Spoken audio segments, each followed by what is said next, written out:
The opioid crisis has even hit babies. 863 babies were exposed to drugs at birth in 2016.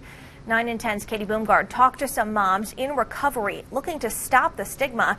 Hear their stories in this special report, Overcoming Opioids, a Mom's Mission. That baby is hope for the future.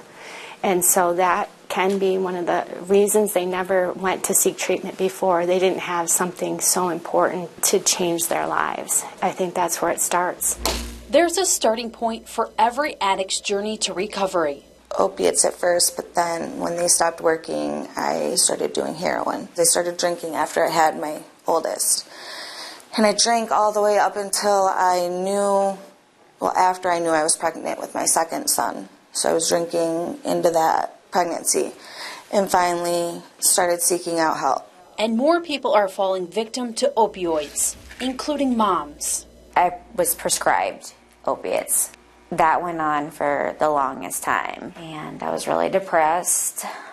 So in August, I relapsed, and then I just finally decided that I needed outside help. Their journey looks a little different because there's a precious patient involved. When I started out of residency over 8 years ago, I noted that there was an increasing number of women who were dependent on opiates and needed extra help during their pregnancies so that they felt comfortable and safe disclosing that information, but also had the ability to seek treatment, care, counseling. Dr. Julia Riddle with Grand Traverse Women's Clinic says help and treatment weren't really available for pregnant moms when this epidemic first broke. But now programs and medicine are a saving grace. They come in and they admit to opiate use disorder, and we see everything from heroin to morphine to cocaine. I'm seeing more methamphetamines than ever before. We treat them the same as any other woman. They come in, we do an ultrasound, we see the baby's heartbeat, we get them excited about their pregnancy. Babies can suffer withdrawal from the drug the mom was on during her pregnancy. This year we have treated 30 babies for withdrawal with medication in our NICU, so a little less than 10% of our population.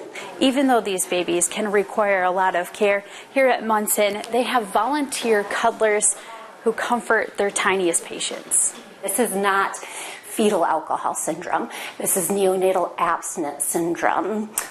This is something acute that happens, and it can be dramatic initially, but it is always managed carefully by our staff and our team.